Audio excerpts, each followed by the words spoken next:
हरे कृष्ण कृष्ण कृष्ण हरे हरे, हरे राम राम राम, हरे कृष्ण कृष्ण कृष्ण हरे हरे, हरे राम राम राम, हरे कृष्ण कृष्ण कृष्ण हरे हरे, हरे राम राम राम हरे। निर्जला एकादशी महारानी की जय हो, एकादशी महारानी की जय हो।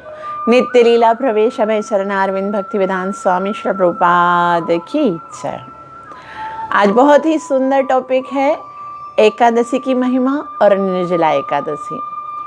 उससे पहले हम गुरु और कृष्ण से प्रणाम करके आशीर्वाद लेंगे ताकि हम इसको बहुत अच्छे से समझ सकें और अपने जीवन में अप्लाई कर सकें। मूकं करोतु वाचालं पङ्गुं लङ्घयते गिरं यत्कृपातमहं वन्दे श्रीगुरुं दीनतारिणं।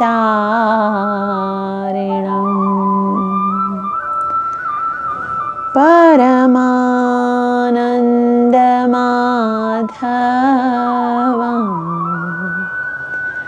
श्रीचैतन्य ईश्वरम्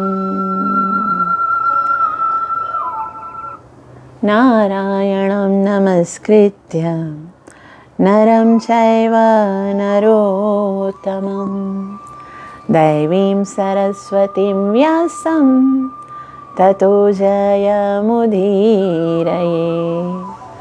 नष्टप्रायेषु वभद्रेषु नित्यं भागवत सेवया भगवती उत्तमश्लोके भक्तिरभवति नैष्ठिकी।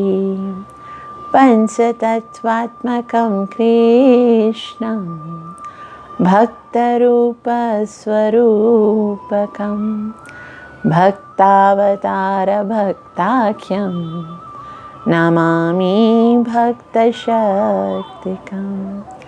जय श्री कृष्ण चैतन्य प्रभु नित्यानंद, श्री अद्वैत गदाधर श्रीवासदि गौर भक्तवृंद। हरे कृष्ण कृष्ण कृष्ण हरे हरे, हरे राम राम राम हरे हरे। एकादशी महारानी की जय। तो आज हम शुरू से लेकर आखिर तक एकादशी के विषय में समझेंगे कि आखिर एकादशी व्रत रखना इतना महत्वपूर्ण क्यों है। कुछ लोग ये सोचते हैं कि एकादशी उपवास खाली हरे कृष्ण वालों के लिए है। ये बहुत बड़ी गलती है, क्योंकि आजकल लोग जो है ना वो सब अपने अपने टाइप के उपवास रखते हैं। कोई किसी का, हर कोई अपना अपना दिन बना देता है। और आजकल तो हर एक दिन के ऊपर एक देवता फिक्स कर दिया गया। मंगलवार के दिन इसकी भक्ति करनी है, ट्यूसडे के दिन और वेडनेसडे के दिन इसकी, सोमवार के दिन इसकी, इतवार के दिन इसकी, और हर एक दिन के साथ एक एक देवता को रिलेटेड कर दिया गया। और ऐसा किसी वेद में नहीं लिखा हुआ है। आपको ये जानकर बहुत हैरत होगी कि ये जो वार हम रहते हैं वो सब अपने अपने मनमति से बनाए गए हैं। किसी वेद में 4 वेद, 6 शास्त्र, 18 पुराण, 108 उपनिषद, इनमें ये नहीं लिखा हुआ है आप इसकी पूजा करो, आप इस दिन इसकी पूजा करो। इनमें वेदों का वास्तविक लक्ष्य क्या है, Shrimad Bhagavad Gita chapter number 15 verse number 15 में ये बताया गया है, वेदैश्च सर्वे अहमेव वेद्यो। भगवान कहते देखो, सारे वेदों के द्वारा अगर कुछ जानने योग्य है तो वो मैं हूँ। तो सबसे पहली बात कि हमको किसके लिए तपस्या करनी चाहिए और किसके लिए पूजा साधना करनी चाहिए, ये हमें जानना पड़ेगा। और हम कैसे जानेंगे? देखो, अगर हमको कुछ उत्तर चाहिए किसी क्वेश्चन का, तो किसी के भी उत्तर से हमें सेटिस्फाइड नहीं होना चाहिए। उत्तर हमेशा प्रामाणिक होना चाहिए, शास्त्रों के अनुसार होना चाहिए। जैसे एक बहुत ही सुंदर एग्जाम्पल हमेशा दी जाती है कि अगर किसी बच्चे ने बचपन से अपने पिताजी को नहीं देखा हो, उसे पता ना हो कि मेरे पिताजी कौन हैं, और वो सारे संसार में ढूंढता फिरे, क्या मेरे पिताजी के विषय में जानते हो, क्या आप मेरे पिताजी के विषय में जानते हो, क्या आप मेरे पिताजी के विषय में जानते हो, तो उसे कहीं से भी सही उत्तर नहीं मिलेगा। अगर उसे सही उत्तर जानना है तो उसे कहाँ जाना पड़ेगा? अपनी माता के पास। यदि वो माता के पास जाएगा तो उसे सही उत्तर मिल जाएगा। ठीक है, उसी तरह से हमें यदि अपने परम पिता के विषय में जानना है तो इधर उधर से इन्फॉर्मेशन इकट्ठी करने से कुछ लाभ नहीं होगा। फिर हमें कहाँ जाना चाहिए? फिर हमें हमारे शास्त्रों के पास जाना चाहिए। जो हमारे शास्त्र, ऑथेंटिक शास्त्र, जो वेद व्यास जी के द्वारा लिखे गए। अब एक बात फिर से समझ लो, शास्त्र तो बहुत सारे होते हैं, कोई भी अपने मनमति से शास्त्र लिख सकता है, मैं भी लिख सकती हूँ, लेकिन उनको शास्त्र नहीं बोलते। शास्त्र सिर्फ वही होते हैं जो वेद व्यास जी के द्वारा ऑथेंटिक होते हैं। बाकी जो होते हैं वो पुस्तकें हो सकती हैं, ग्रंथ हो सकते हैं, या फिर ये चौपड़ियाँ हो सकती हैं, बुक्स हो सकती हैं, लेकिन शास्त्र जो प्रामाणिक हैं वो वेद व्यास जी के द्वारा लिखे हुए हैं। उन्हीं के द्वारा हमें सही इन्फॉर्मेशन प्राप्त हो सकती है। और भगवान Shri Krishna Bhagavad Gita chapter number 16 verse number 23, उसमें भगवान बताते हैं, यह शास्त्र विधि मुत्सृज्य वर्तते काम कारता न सिद्धिम अवाप्नोति न सुखम न परम गतिम। अर्जुन जो शास्त्र को नहीं मानता और अपने मनमति के अनुसार कार्य करता है, वो ना तो सिद्धि प्राप्त कर सकता है, न सुख प्राप्त कर सकता है, और ना परम गति प्राप्त कर सकता। और सबसे बड़ी दुख की बात है कि हम सब जो भी उपवास रह रहे हैं वो सब अपने मनमति के अनुसार, उससे कुछ लाभ होने वाला नहीं है।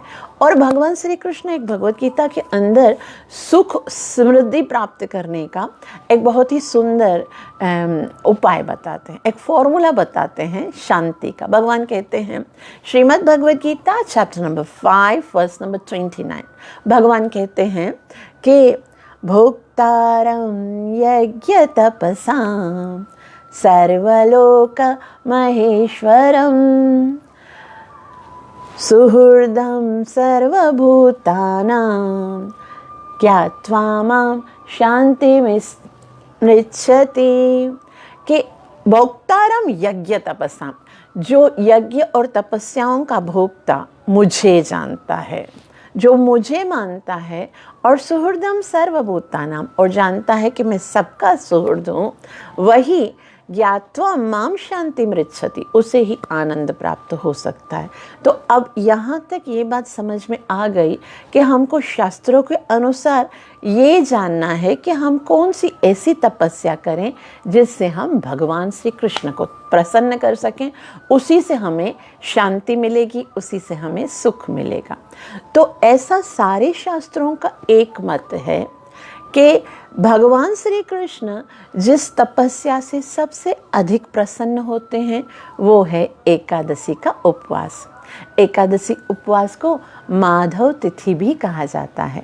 माधव तिथि भक्ति जननी, ये वो तिथि है जिससे भक्ति का जन्म होता है, और इसको हरिवासरे कहा जाता है। जैसे हमने कहा, हर एक देवी देव का एक दिन है, और ये एकादशी जो दिन है वो हमारे हरि का है। वैसे तो कृष्ण के सारे ही दिन हैं, लेकिन एकादशी उपवास जो है वो भगवान श्री हरि को बहुत अच्छा लगता है। इसीलिए यदि हमें एक भगवान को प्रसन्न करना है यज्ञ और तपस्या के द्वारा, तो उस दिन हमें एकादशी के दिन उपवास रख के हरि नाम का यज्ञ करना चाहिए, तभी हमें शांति प्राप्त हो सकती है। तो यहाँ से हम एकादशी उपवास कितना आवश्यक है और कौन कौन से शास्त्रों में इसका प्रमाण दिया गया है उसको हम पढ़ेंगे। याद रखिए, कोई भी उपवास, कोई भी तपस्या आप अपने मर्जी से रखोगे तो उसका लाभ नहीं मिलेगा, लेकिन जो शास्त्रों के अनुसार आप रहोगे तो फिर उसका सबसे सुंदर लाभ मिलेगा।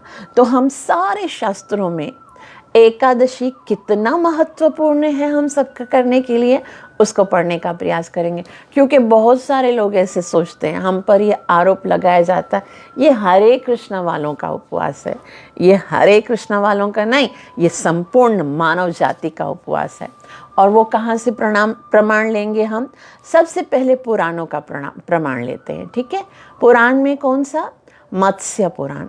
मत्स्य पुराण में लिखा हुआ है कि एकादशी के दिन जो उपवास रखता है और द्वादशी के दिन जो उसका पारण करता है, वो ही इस संसार का सबसे महत्वपूर्ण और सबसे बड़ा उपवास है। कैसे लिखा हुआ है?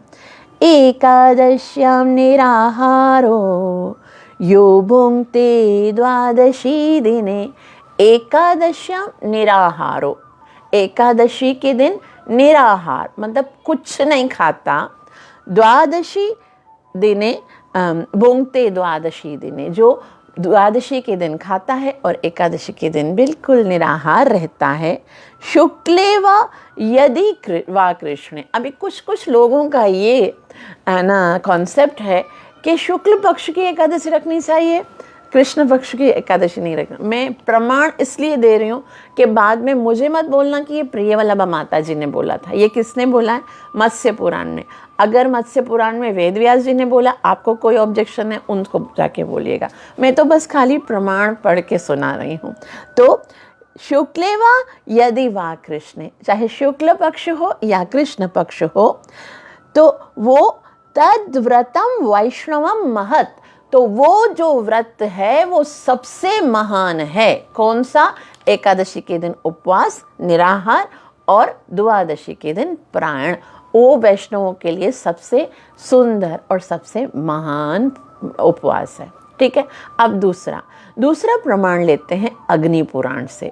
अग्नि पुराण में लिखा हुआ है कि एकादशी के दिन हमको कभी भी अन्न नहीं खाना चाहिए।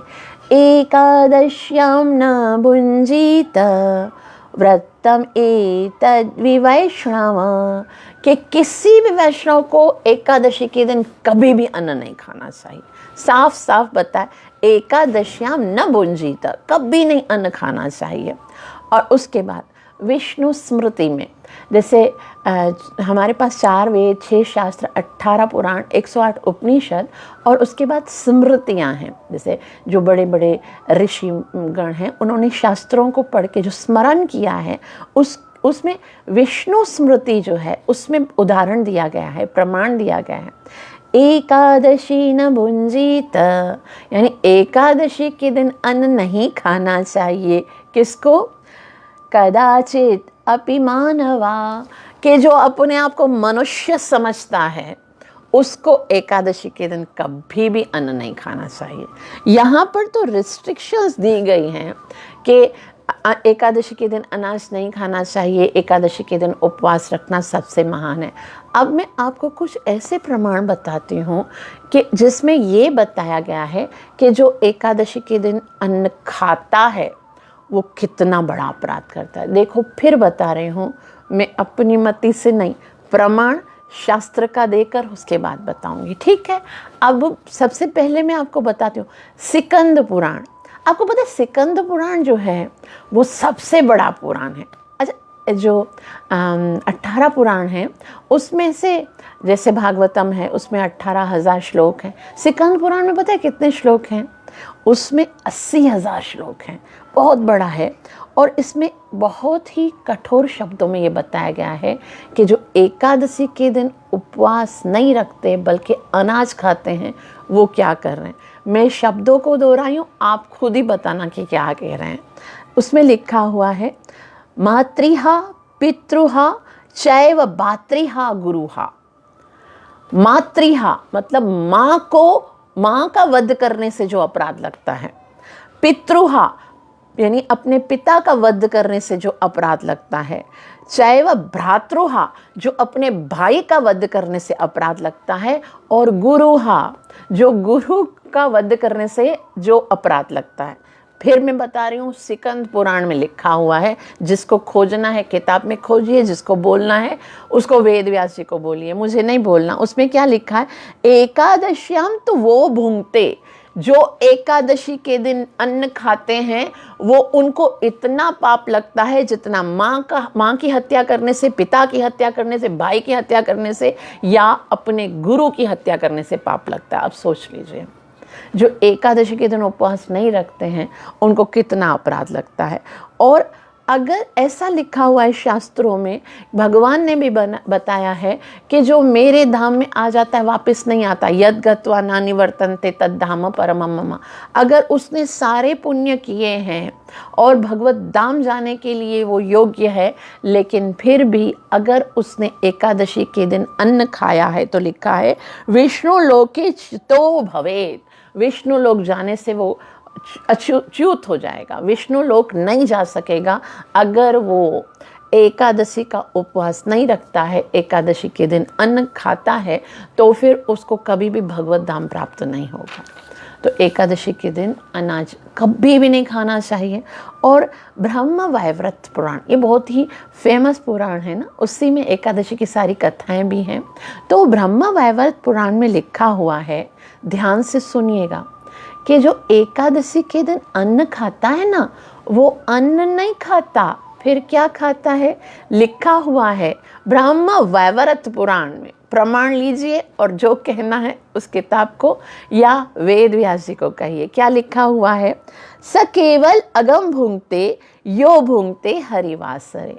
जो एकादशी के दिन अर्थात हरिवासरे, एकादशी जो भगवान का दिन है, उसके दिन यदि अगर कोई अन्न खाता है, वो अन्न नहीं खाता, स केवल अघम भुक्त्वा, वो केवल अपराध खाता है, पाप खाता है।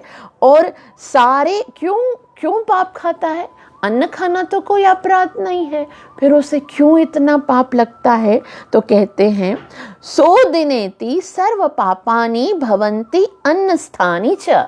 सो दिनेति अर्थात एकादशी के दिन में सर्व पापानि जितने भी पाप हैं, भवन्ति अन्न स्थानी च, वो अन्न के अंदर डाल दिए गए हैं। तो यहाँ पर एक प्रश्न उठता है, आखिर अन्न के अंदर पाप क्यों डाल दिए। हाँ ना, अन्न तो सब जीवों का, जैसे भगवान भगवत गीता में भी बताते हैं, अन्नात् भवन्ति पर्जन्यो पर्जन्यात् अन्न संभव। तो सारे जीव जो हैं वो अन्न पर आश्रित हैं, हर कोई अन्न खाते हैं, और एकादशी के दिन अन्न में पाप डाल दिया, तो फिर इसका कारण क्या है। तो इसका एक बहुत ही सुंदर इतिहास है, एक बहुत ही सुंदर कथा है, जो सुनेंगे तो हमें पता चलेगा कि आखिर अन्न के अंदर इतना पाप क्यों डाला। तो एक राक्षस था, असुर था, जिसका नाम था मुर। क्या नाम था, मुर राक्षस जो था वो किसका बेटा था, शंखासुर का बेटा था। शंखासुर कौन था, शंखासुर बहुत बड़ा दैत्य असुर था, और उसने क्या किया था, जो वेद है ना, 4 वेद, ऋग्वेद, सामवेद, यजुर्वेद, अथर्ववेद, वो भगवान ने अपनी श्वासों से निकाले थे, भगवान की श्वासों से निकले थे और ब्रह्मा जी के पास सुरक्षित रख दिए थे। शंखासुर ने क्या किया, ब्रह्मा जी के पास से वो सारे वेद चोरी करके लेके, देखो असुर ब्रह्मलोक में चला गया, सत्यलोक में, और वेद चोरी करके चला आया। अब जो शंखासुर था उससे वेद, सारे ब्रह्मा जी और सारे देवी देवता सोचे कि अब वेदों के बगैर तो कैसे ज्ञान होगा। तो फिर सारे देवी देवता जो हैं वो भगवान के पास गए, और भगवान ने कहा कि ठीक है, आप लोग चिंता मत करो, मैं उससे वेदों को वापस लेके आऊँगा। फिर भगवान ने हयग्रीव का अवतार लिया था, हयग्रीव का अवतार लेकर शंखासुर का वध कर दिया और ब्रह्मा जी को वापस से वेद ला कर दे दिया। जब मुर जो शंखासुर का पुत्र था, उसको ये पता चला कि भगवान ने मेरे पिताजी का वध कर दिया, फिर तो वो बहुत क्रोध में आ गया और उसने सोचा अब मैं विष्णु को नहीं छोड़ूंगा, अब मैं विष्णु को मार डालूंगा, क्योंकि उसने मेरे पिताजी का वध किया है। तो इसके लिए क्या करना पड़ेगा, मुझे बहुत सारी शक्ति एकत्रित करनी पड़ेगी। और शक्ति एकत्रित करने के लिए कहाँ पर जाऊँ, तो असुर लोग जो है ना वो शिव जी के पास जाते हैं, क्योंकि शिव जी जो हैं वो सुर और असुर दोनों को अपनाते हैं। शिव जी परम वैष्णव हैं, वैष्णवा नाम यथा शंभु। और शिव जी की एक दूसरी क्वालिटी क्या है कि आशुतोष हैं, वो बहुत जल्दी प्रसन्न हो जाते हैं। तो मूर राक्षस ने शिव जी की तपस्या की, शिव जी प्रसन्न हो गए और उसे बहुत सारी शक्ति का वरदान दिया। और उसके बाद क्या हुआ, जो मूर राक्षस है वो सारे देवी देवताओं को हराने लगा, उनके साथ युद्ध किया, सारे देवी देवता हार गए। और उस समय भगवान जो है भगवान के पास सारे देवी देवताओं ने जाकर ये प्रार्थना की कि मूर तो हमें मार डालेगा, आप उसका वध कर दीजिए। फिर क्या हुआ कि भगवान जो है उस मूर के साथ, मूर जो राक्षस है उसके साथ युद्ध करने के लिए आए।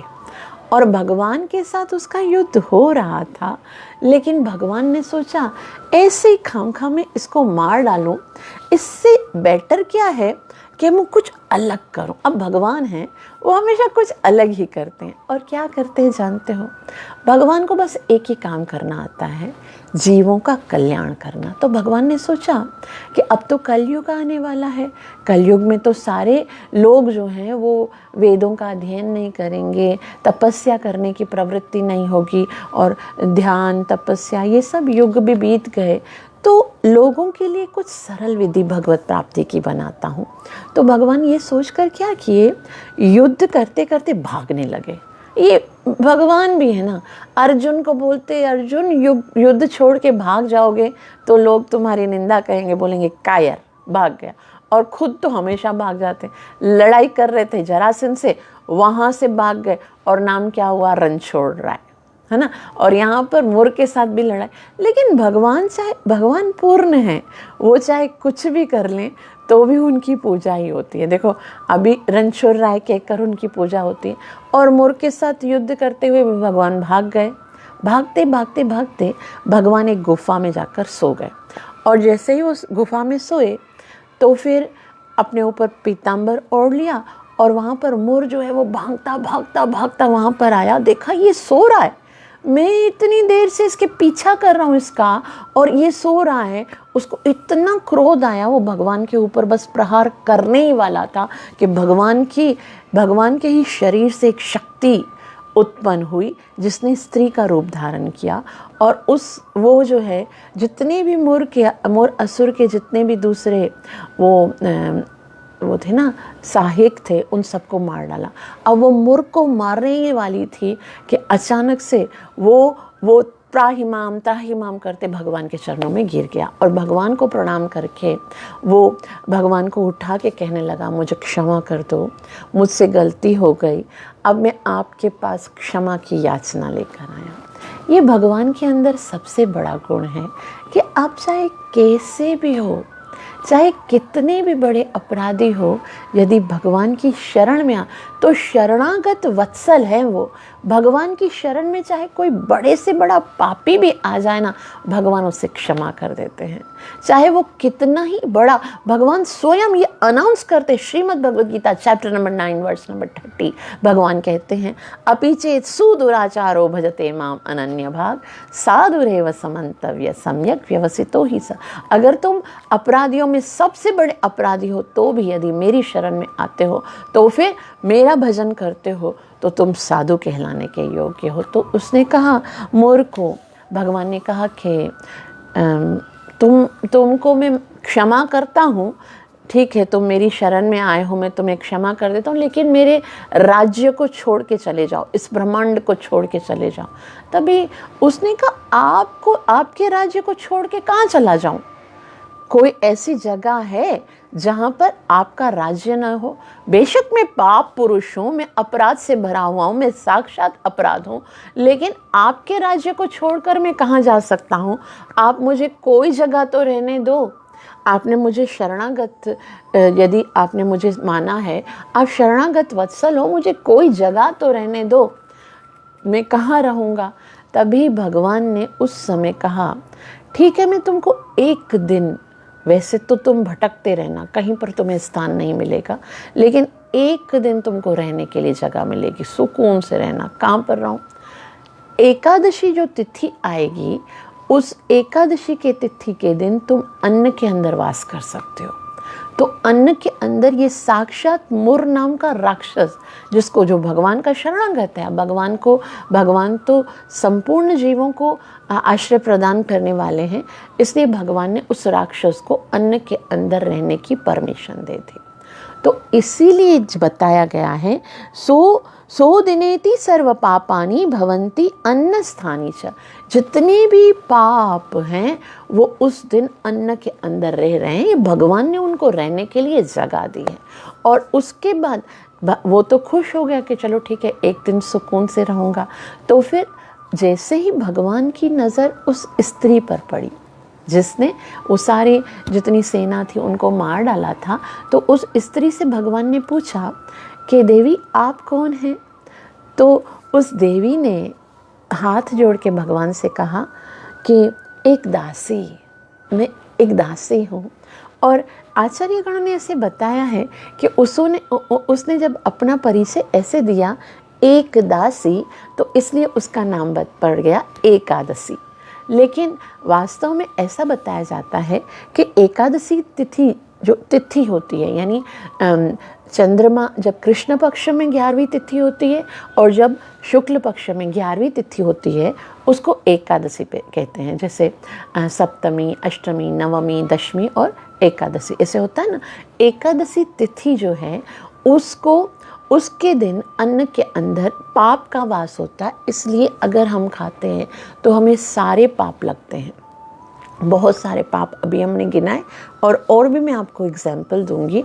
और उसके अतिरिक्त एक और बात कि उस एकादशी माता से भगवान ने कहा कि मैं तो बहुत प्रसन्न हो गया हूँ, आपने बहुत ही सुंदर पराक्रम दिखाया और अब मैं आपसे बहुत प्रसन्न हो गया हूँ, तो मुझसे कुछ वरदान मांगो, मैं तुम्हें कुछ वरदान देना चाहता हूँ। तो उसने कहा मैं तो दासी हूँ, आप जो भी मुझे देना चाहें आप दे दीजिए।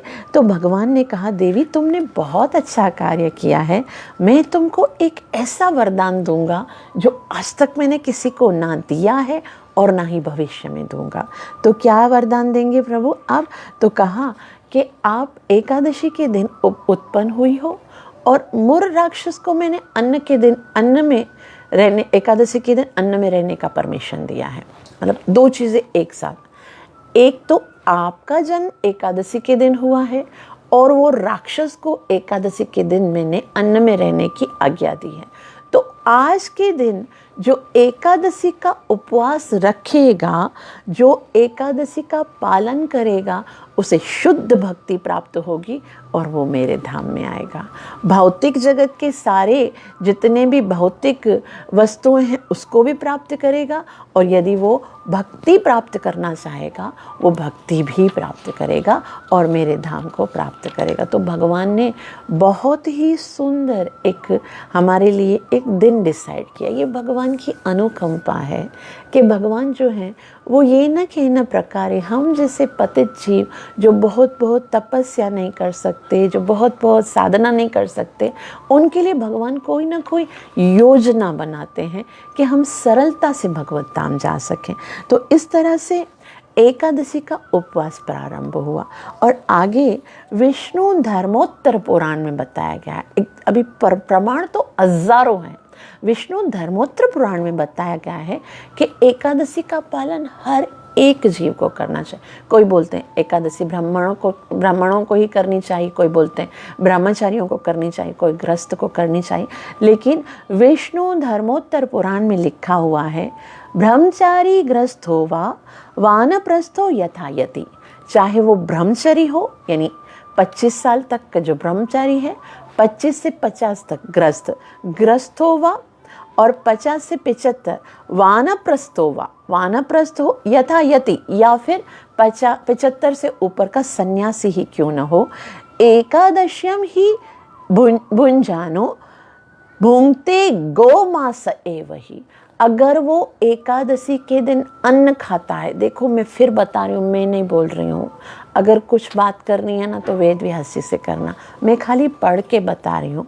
अगर वो ब्रह्मचारी है, गृहस्थ है, वानप्रस्थ है या सन्यासी है, एकादश्याम ही यो भुंजानो, अगर वो एकादशी के दिन अन्न खाता है तो भुंगते गौ मांस एव ही, समझो वो अन्न नहीं गौ मांस खा रहा है। तो कितना घृणित कार्य जो करता है एकादशी के दिन। और हम देखते हैं आजकल एकादशी को कितनी इम्पोर्टेंस ही नहीं है, लेकिन कितना बड़ा अपराध लगता है। और ऐसा बताया जाता है शास्त्रों में कि दूसरे पाप अगर हम करते हैं तो उसका अपराध केवल हमें भुगतना पड़ता है, लेकिन ये एकादशी का अपराध यदि कोई करता है तो उसके पूरे परिवार को भुगतना पड़ता है दंड। अगर कोई पत्नी एकादशी का उपवास नहीं रखती है तो उसके पति की आयु कम हो जाती है, वो जवानी में ही विधवा हो जाती है। और अगर कोई पति एकादशी का उपवास नहीं करता है तो उसके संतान की आयु जो है वो क्षीण हो जाती है और वो छोटी उम्र में ही मर जाते हैं। और अगर कोई संतान एकादशी का उपवास नहीं रखते तो उसकी माता पिता को है ना भगवत धाम नहीं जा सकते वो, क्योंकि उनके माता पिता ने उनको ऐसी शिक्षा नहीं दी। तो पूरा परिवार इस एकादशी ना रखने का अपराध जो है वो भुगतना पड़ता है। आगे और भी एग्जाम्पल, बहुत सारे उदाहरण हैं। पद्म पुराण में कहा गया, पद्म पुराण बहुत ही सुंदर पुराण, और उसमें शिव पार्वती जो संवाद है, शिव जी और पार्वती का संवाद है उत्तराखंड में, उसमें बताया गया है। शिव जी कहते हैं, हे देवी पार्वती, एकादशी तो उपवासो कर्तव्यो न अत्र संशय, कि हर एक व्यक्ति का कर्तव्य है, इसमें कोई संशय नहीं है। एकादशी तो उपवासो, एकादशी के दिन तो अवश्य उपवास रखना चाहिए। कर्तव्यो न अत्र संशय, इसके अंदर किसी को संशय नहीं करना चाहिए। हर सूरत में एकादशी का उपवास अवश्य रखना चाहिए। तो यहाँ तक बहुत सारे और भी प्रमाण हैं, अगर लेकिन आप सब बुद्धिमान हैं, इतना तो हम सबको जानना चाहिए। और आपको केवल खुद ही ये पालन नहीं करना है, सब तक ये बात पहुंचानी है कि ज़्यादा से ज़्यादा लोग जो हैं वो इन अपराधों से बच सकें। अब मैं आपको एक सुंदर सी स्टोरी सुनाती हूँ कि एकादशी जो उपवास है उससे किस तरह से और कितना अधिक लाभ मिल सकता है। बहुत ही सुंदर स्टोरी रामायण में बताई गई है। रामायण में बताया जाता है कि एक राजा थे जिनका नाम था रुक्मानंद। तो रुक्मानंद जो राजा थे वो सूर्यवंशी थे, और उस राजा के राज्य में एक बहुत ही सुंदर गार्डन था। गार्डन में इतने सुंदर सुंदर फ्लावर्स थे, इतने सुंदर सुंदर फूल थे कि उन फूलों की सुगंध इस भौतिक जगत में तो होती थी, लेकिन ये सुगंध जो है वो स्वर्ग तक पहुंचती थी। कितना आश्चर्य है ना, पहले लोगों के अंदर कितनी सच्चाई थी, फूलों के अंदर कितनी सच्चाई थी। आज तो हम देखते हैं स्वयं हाथों में फूल किस करके सूंघते ना तो भी उसमें खुशबू नहीं आती है। लेकिन रुक्मांगद जो राजा थे, उनके गार्डन में बहुत सारे फूल थे, तो उनकी सुगंध जब स्वर्गलोक में गई तो स्वर्गलोक की अप्सराएं सोचने लगी, अच्छा पृथ्वी लोक के फ्लावर्स इतने ज़्यादा सुगंधित हैं, चलो हम देखने चलते हैं। तो वो स्वर्गलोक की अप्सराएं जो हैं वो रुक्मांगद राजा के राजधानी के उस गार्डन में आई, और वो फ्लावर्स को देख के, फूलों को देख के इतनी खुश हुई, और थोड़े थोड़े फ्लावर्स जो है वो उठा के अपने जूड़ों में लगाए और स्वर्ग में लेकर जाते। फिर तो क्या उन्होंने ये रूटीन बना दी थी स्वर्ग की दूसरी अप्सराएं, क्योंकि एक नई चीज़ होती है ना तो सबके लिए आकर्षण का बनती है, आकर्षण होता है सबको। तो दूसरी देखती ये कहाँ से ली, ये कहाँ से ली। हम भी देखें ना, नई मॉल में नई चीज़ जो आती है, नया ब्रांड आता है, उसको लेते हैं। तो अप्सराएं बहुत खुश होती थी कि हम लोग, हमारे ये फ्लावर्स देखकर सब खुश होते हैं। तो रोज़ रोज़ जो है ना वो फ्लावर्स लेके आती थी और उन फ्लावर्स को अपने यूज़ में लगाती थी। एक बार क्या हुआ कि सारी अप्सराएं जब वहाँ पर आईं और जब फूल तोड़ रही थी, तो जैसे फूल तोड़ के जाने वाली थी, उनमें से एक अप्सरा जिसका नाम उर्वशी था, उर्वशी अप्सरा भी वो फूल तोड़ के जा रही थी, लेकिन क्या हुआ कि उसका जो साड़ी है उसकी साड़ी का जो पल्लू है वो एक बैंगन का पौधा जो था, बैंगन के पौधे में अटक गया। अब मैं आपको एक बहुत ही हैरत की बात बताती हूँ कि ये जो बैंगन है ना, वो तमोगुणी आहार कहलाता है। इसको खाने से क्या होता है, हमारी बुद्धि जो है वो तमोगुणी हो जाती है। और इसलिए अब जैसे ही बैंगन के पौधे से स्पर्श हो गया तो बाकी अप्सराएं तो ऊपर अपने स्वर्ग लोक में चली गई, लेकिन ये बेचारी रह गई। कौन? उर्वशी वहीं पर रह गई। अब उर्वशी रोने लगी कि मैं स्वर्ग कैसे जाऊंगी, मैं तो अपवित्र हो गई। देखो एक बात सुन लो कि हमको पता नहीं था तब तक तो ठीक था, लेकिन अब जब पता चल गया है तो बैंगन का सेवन मत कीजिएगा। बैंगन जो है उसको खाने से बुद्धि भ्रष्ट होती है।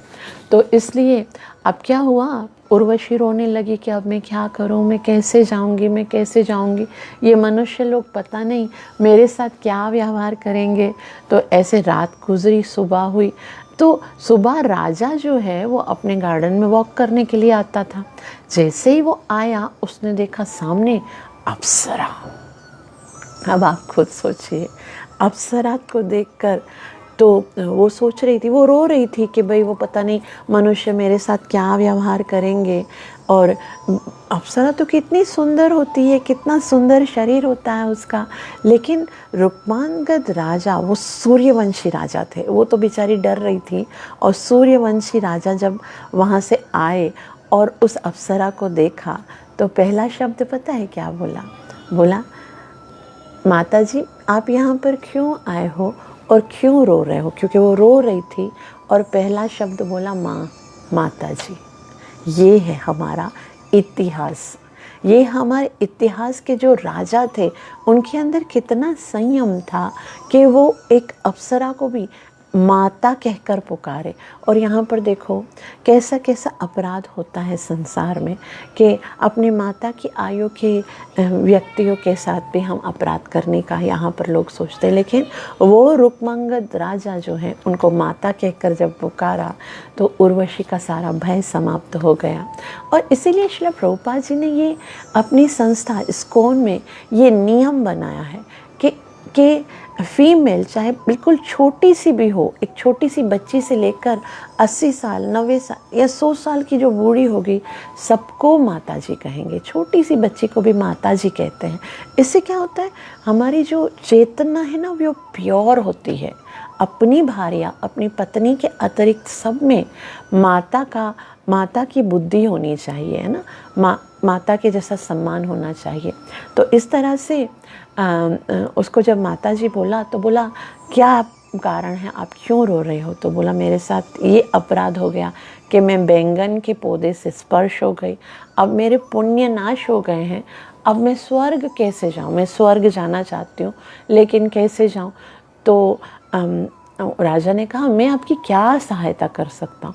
बोला आपके राज्य में कोई एकादशी उपवास रखता है? बोला एकादशी उपवास क्या होता है, हमको तो नहीं खबर एकादशी उपवास के बारे में। बोला अच्छा आपको एकादशी उपवास के बारे में नहीं पता, कल एकादशी का उपवास था, आज द्वादशी है। तो आप क्या ये जानते हो कि आपके राज्य में जाने अनजाने में किसी भी कारण से कोई एक व्यक्ति जो पूरा दिन भूखा रहा हो, कोई ऐसे व्यक्ति को जानते हो? तो राजा ने कहा इसके लिए हम कोशिश कर सकते हैं कि भाई मार्केट में जाकर या राज्य में जाकर ये देख सकते हैं कि क्या कोई पूरा दिन कल भूखा रहा है। तो ढूंढते वो एक दुकान पे पहुँचे और उस दुकान पे एक स्त्री रो रही थी और स्त्री रोते रोते कह रही थी मैंने कल पूरा दिन कुछ नहीं खाया, मुझे बहुत भूख लग रही है। तो उस स्त्री से क्या हो गया था, जिस दुकान पे वो काम कर रही थी तो सफाई करते करते उससे कुछ टूट गया था, जैसे वो शो पीस होते ना, तो एक शो पीस टूट गया था। तो इसकी अपराध में उसके बॉस ने उसको पूरा दिन कुछ खाने को नहीं दिया था। तो वो रो रही थी कि मुझसे अपराध हो गया, मुझे क्षमा कर दीजिए, मुझे बहुत भूख लगी है, मैंने कुछ नहीं खाया। तो इस तरह से क्या हुआ कि पता चल गया राजा के सिपाहियों को कि इसने कुछ नहीं खाया। तो इसको लेकर राजा के पास चले गए और राजा ने जो उर्वशी है उसको कहा कि इसने कुछ कल खाया नहीं था। देखो उसको पता नहीं था कि एकादशी है, लेकिन बस मजबूरन उसने नहीं खाया। तो उर्वशी ने उस औरत को कहा कि मैं आपके हाथ जोड़ती हूँ कि आप मुझे कल की एकादशी का पुण्य दे दीजिए।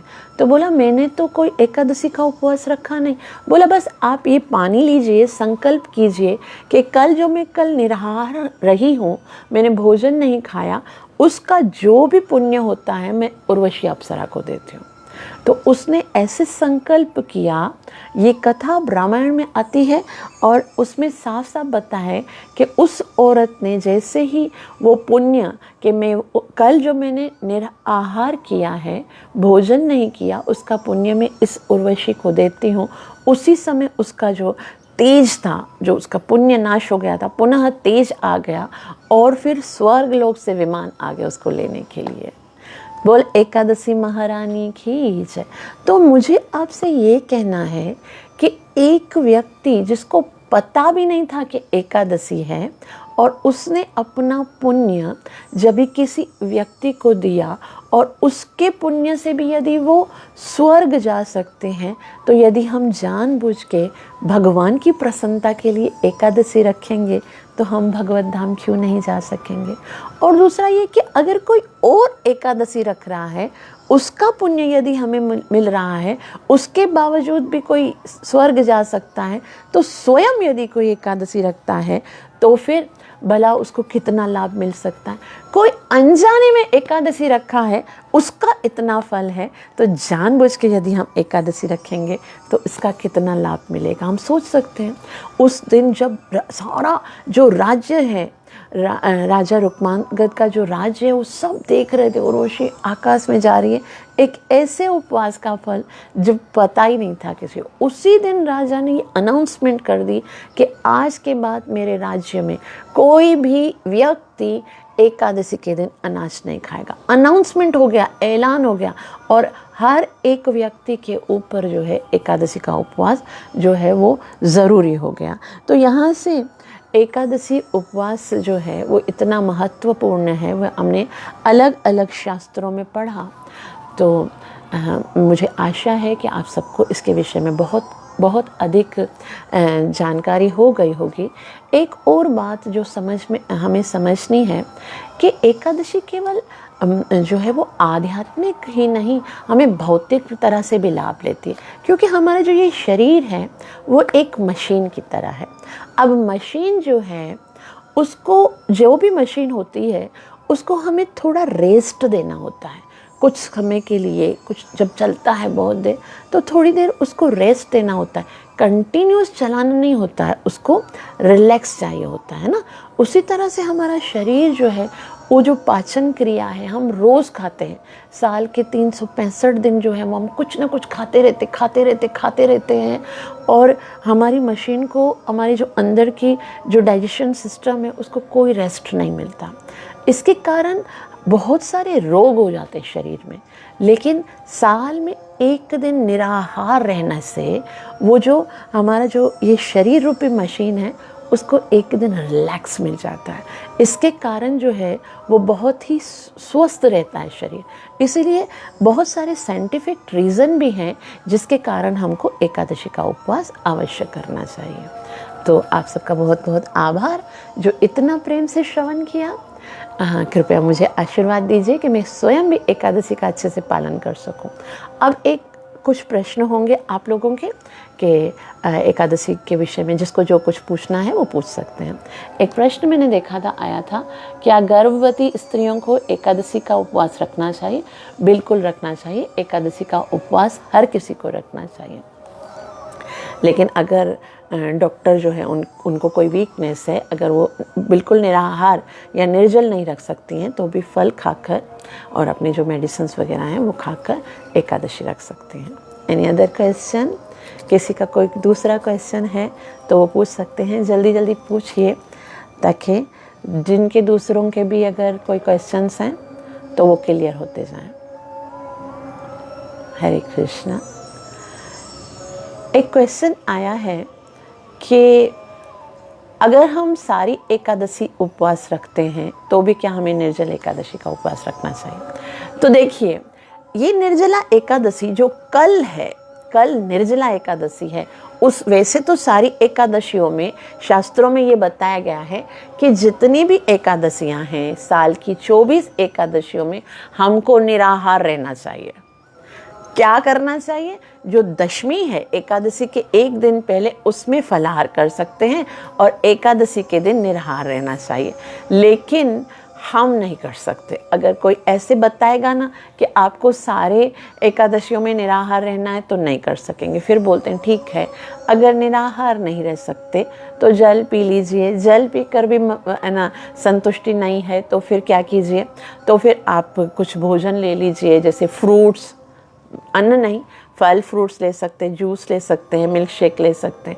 अगर वो भी नहीं, उससे भी पूरा नहीं पड़ता है तो आलू से बना हुआ कुछ खा सकते हैं, साँव की खीर खा सकते हैं, ये सब। लेकिन ये सब एकादशियाँ सिर्फ हमने अन्न नहीं खाया है तो अन्न ना खाने का तो लाभ मिला, लेकिन वास्तविक एकादशी का उपवास जो है उसमें हमको उसका लाभ नहीं मिलता। और आजकल तो ना जाने कैसी कैसी चीज़ें खा लेते हैं एकादशी में। सॉल्ट जो हम नॉर्मल खाते हैं ना, आयोडीन वाला, वो भी नहीं खाना होता है। एकादशी का सॉल्ट अलग होता है, रॉक सॉल्ट होता है, जो सींधा नमक होता है, वो खाते हैं। इसके अतिरिक्त भी बहुत सारे अपराध हो जाते हैं एकादशी के दिन। तो सारी एकादशियाँ निर्जल नहीं रख सकते तो कोई बात नहीं। अगर हम केवल ये जो कल की एकादशी है, जिसको निर्जला एकादशी कहते हैं, भीम एकादशी भी बोलते हैं, वो अगर हम निर्जल कर लेंगे तो हमें साल की 24 निर्जल एकादशियों का लाभ मिलेगा। तो हमको एकादशी का उपवास अवश्य करना चाहिए। एक दूसरा क्वेश्चन आया है कि एकादशी का उपवास किस तरह से करना चाहिए। बहुत ही नाइस क्वेश्चन है। एकादशी का मतलब ये नहीं है कि हमको भूखा रहना है। अब एकादशी को एक अलग तरीके से समझते हैं। एकादशी 10 कहते हैं, 10 को एक मतलब 11, मतलब हमारी 10 इंद्रियां हैं, 5 ज्ञान इंद्रियां, 5 कर्म इंद्रियां और 1 मन। उन सब को, ये 10 इंद्रियों को भगवान की सेवा में समर्पित करना है। ये तब एकादशी का उपवास होता है। मतलब जिस दिन सूर्य उदय से लेकर सूर्य दूसरे दिन का जो सूर्य उदय होता है, तब तक एकादशी का उपवास होता है। और सारी इंद्रियों को भगवान की सेवा में, उस दिन हमको प्रजल्प नहीं करना है, उस दिन हमको कभी किसी की निंदा नहीं सुननी है, उस दिन no TV, no mobile, no chatting, no YouTube, no ये सब नहीं। उस दिन पूरा का पूरा कंसंट्रेशन अपनी जपा पे रखना है। ज़्यादा से ज़्यादा हरि नाम जप करना है। एक टारगेट फिक्स करना है कि मुझे एकादशी के दिन कम से कम इतनी माला करनी है। ऐसा इस्कॉन में बताया जाता है कि ज़्यादातर भक्त जो है वो 64 माला करते हैं। 64 नहीं कर सकते तो 32 करते हैं।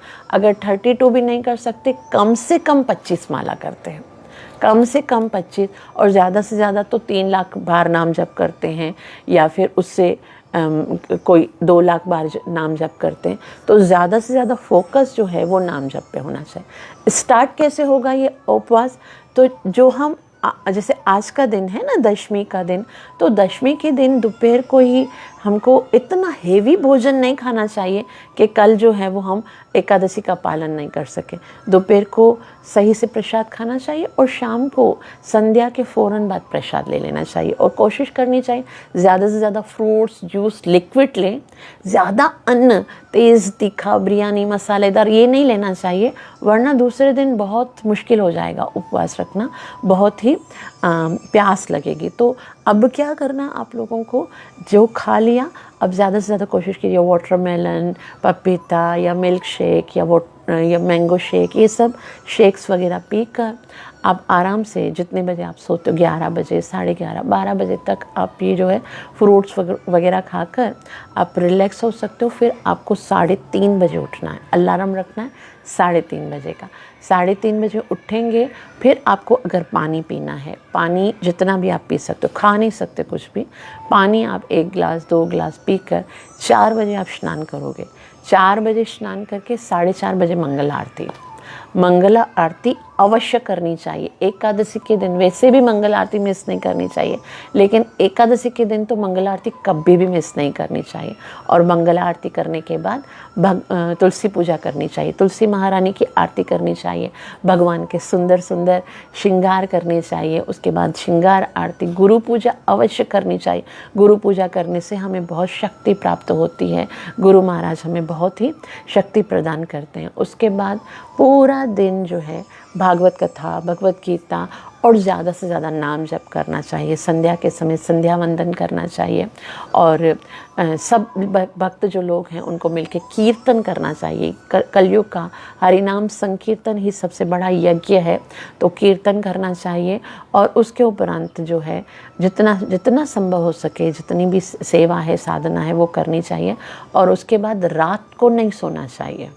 निर्जला के दिन या कोई भी एकादशी के दिन जागरण बहुत महत्वपूर्ण है। रात को जाग कर हरिनाम जप करना चाहिए। और उसके बाद जो सुबह को परायण का समय है, उस समय किसी शुद्ध वैष्णव ब्राह्मण को दान देना चाहिए। दान में आप पानी का मटका दे सकते हो, मैंगो दे सकते हो, फ्रूट्स दे सकते हो, अनाज दे सकते हो, जो भी हमारी सामर्थ्य है उसके अनुसार किसी शुद्ध वैष्णव को दान देना चाहिए।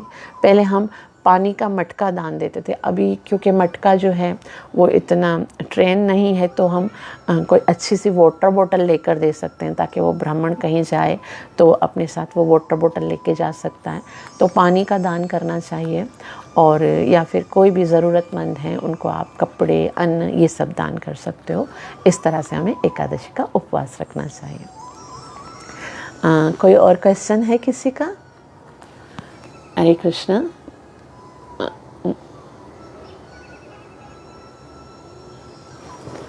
एक क्वेश्चन ये आया है कि एकादशी के दिन उपवास रखते हैं तो क्या हमें ब्रश करना चाहिए या नहीं करना चाहिए? नहीं करना चाहिए। एकादशी, निर्जल एकादशी तो छोड़िए, जो नॉर्मल एकादशी होती है ना, उसमें भी हमें टूथपेस्ट नहीं लगाना चाहिए। टूथपेस्ट भी नहीं लगाना चाहिए और जो वृक्ष का जो दांतुन होता है ना, उससे भी नहीं करना चाहिए। क्योंकि उस दिन क्या होता है, वृक्ष की डंडी से भी हम करते हैं तो भी वो अपराध लगता है। और टूथपेस्ट के अंदर कुछ ऐसे केमिकल्स होते हैं जो हमारे उपवास को ख़राब कर देते हैं।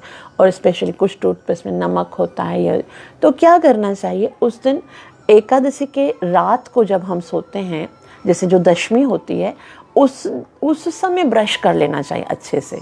उस समय अच्छे से ब्रश कर लेना चाहिए। और सुबह को अगर फिर भी स्मेल आ रही है या कुछ, तो ब्रश जो है उसको टूथपेस्ट नहीं लगाएं, ऐसे ही ब्रश करके हम खाली जो सादा ब्रश है उसको पानी से धोकर उसको करके और फिर कुल्ला कर सकते हैं, लेकिन ब्रश नहीं कर सकते एकादशी के दिन। और कोई क्वेश्चन है किसी का? हरे कृष्णा जी। एक क्वेश्चन है कि अगर हरे कृष्णा, अगर हम सारी 24 एकादशियाँ रखते हैं तो फिर हमको निर्जला एकादशी रखनी चाहिए या नहीं रखनी चाहिए? बिल्कुल रखनी चाहिए। जैसे मैंने बताया कि सारी 24 एकादशियों में हमसे बहुत सारे अपराध हो जाते हैं, बहुत सारी त्रुटियाँ रह जाती हैं। और क्योंकि हम सब निर्जल नहीं रख सकते, इसीलिए हमको निर्जला एकादशी अवश्य रखनी चाहिए। तो एक और प्रश्न है कि अगर हम भीमसेन जैसे सारी एकादशियाँ नहीं रख सकते थे, तो फिर है ना उन्होंने खाली एक निर्जल एकादशी रखी, तो हम भी ऐसा करें कि एकादशी खाली निर्जल रखें और फिर हम दूसरी एकादशियाँ नहीं रखें? नहीं नहीं, ये सारे प्रमाण मैंने बताए कि जो एकादशी के दिन, भीमसेन की बात अलग है, वो युग भी अलग है। इस कलयुग में कोई भी एकादशी मिस नहीं करनी है, क्योंकि जो एकादशी के दिन अन्न खाता है वो अन्न नहीं गौमांस खाता है, तो वो इतना बड़ा अपराध नहीं करना चाहिए। व्रत कब खोलना चाहिए? तो है ना, शारदा जी का प्रश्न है कि उपवास कब खोलना चाहिए। एकादशी के दिन का पारायण जो होता है, द्वादशी के दिन, वो हर एकादशी का अलग अलग होता है।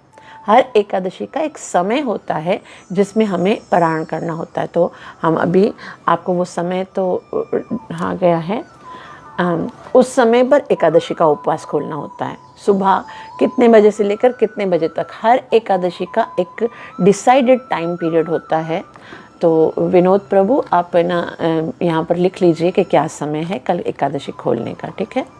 और कोई प्रश्न है किसी का?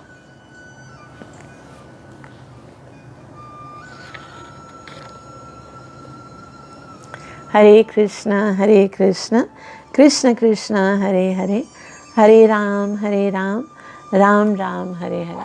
किसी का ये प्रश्न है कि अगर हम डायबिटीज़ के पेशेंट हैं या कोई और पेशेंट हैं तो क्या एकादशी के दिन हम मेडिसिन्स ले सकते हैं? जी बिल्कुल ले सकते हैं। अगर वैसे तो कोशिश करनी चाहिए, अगर हम बगैर मेडिसिन्स के रह सकते हैं तो हमको उस दिन मेडिसिन्स नहीं लेनी चाहिए। लेकिन अगर कोई बीमारी है तो हम मेडिसिन्स खाकर, एकादशी का मतलब खाली ये नहीं है कि अपने आप को तकलीफ़ करो या मारो, मतलब इतना तकलीफ़ शरीर को देना। एकादशी का मतलब है भगवान की प्रसन्नता के लिए उपवास रखना। तो अगर हम मेडिसिन्स नहीं ले रहे हैं और हम नाम जप नहीं कर सक रहे हैं, भगवान की सेवा नहीं कर सक रहे हैं, तो इससे बेटर है कि हमको एकादशी के दिन मेडिसिन्स लेकर सेवा करनी चाहिए। द्वादशी को खोलना होगा तब ही जल ग्रहण कर सकते हैं। जी, जब हम द्वादशी को उपवास खोलेंगे ना, और वो भी पहले ब्राह्मण को दान देंगे, उसके बाद हम द्वादशी के दिन जो है वो उपवास खोल सकते हैं। कल पाकिस्तान में टाइम है 5:44 से लेकर 10 कुछ समय है, वहाँ तक हमको एकादशी का उपवास रखना है। जी, और कोई प्रश्न है किसी का? एकादशी खोलने का टाइम क्या है? पाकिस्तानी और इंडियन दोनों। अच्छा, मैसेज देखो। पाकिस्तानी टाइमिंग है 5:44 to 9:52। 5:44 से लेकर 9:52 ये पाकिस्तानी टाइम है। और मुंबई का टाइम है अब 6 बजे से लेकर 10:24। और मुंबई का, इंडिया का टाइम है 6 बजे से लेकर 10:24 तक। तो आप लोग अपना अपना टाइम जो है वो नोट कर लीजिए कि कल नहीं परसों यानी ट्यूसडे के दिन आपको उपवास खोलना है। वो किस को जो जहाँ रहता है उसके अनुसार आप खोल सकते हो। कोई और क्वेश्चन है किसी का? कोई कुछ पूछना है तो पूछ सकते हैं। हरे कृष्णा कृष्ण कृष्ण हरे हरे, हरे राम राम राम हरे हरे। पानी कब पी सकते हैं? पानी उसमें नहीं पी सकते। एकादशी के उपवास में, निर्जल एकादशी के उपवास में पानी नहीं पी सकते। नॉर्मल जो एकादशी है उसमें आप कभी भी पानी पी सकते हो, लेकिन निर्जल का मतलब ही है ना निर्जल, नो वाटर। उस दिन पानी नहीं पिएंगे, उस दिन स्पेशल अमृत पिएंगे, वो हरि नाम का अमृत पिएंगे। जितना जितना हरि नाम का जप करेंगे उतना उतना पानी की आवश्यकता नहीं पड़ेगी। और कोई क्वेश्चन है?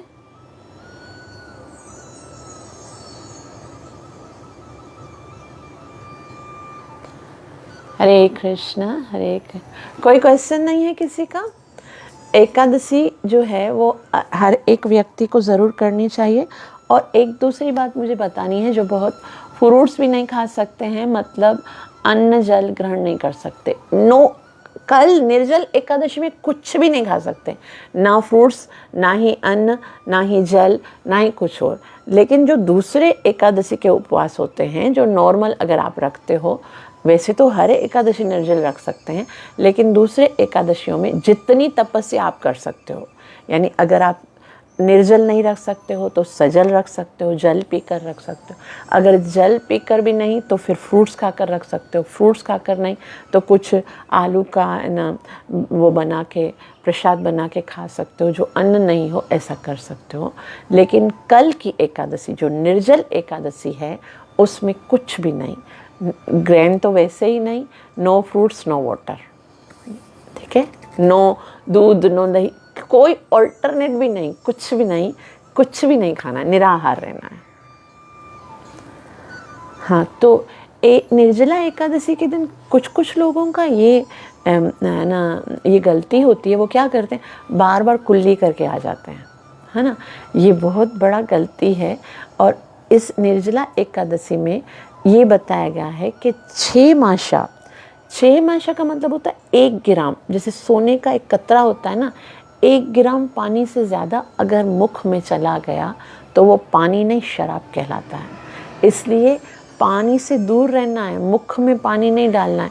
अगर आप स्नान भी करते हो तो मुंह बंद होना चाहिए, अंदर पानी नहीं जाना चाहिए, वरना आपका उपवास जो है वो टूट जाएगा। और कोई क्वेश्चन? अगर नहीं है तो बहुत बहुत धन्यवाद, आप सबका बहुत बहुत आभार जो इतना प्रेम से श्रवण किया।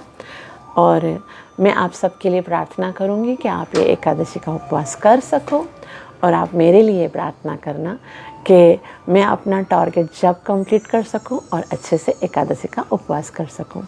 हरे कृष्णा कृष्ण कृष्ण हरे हरे, हरे राम राम राम हरे हरे।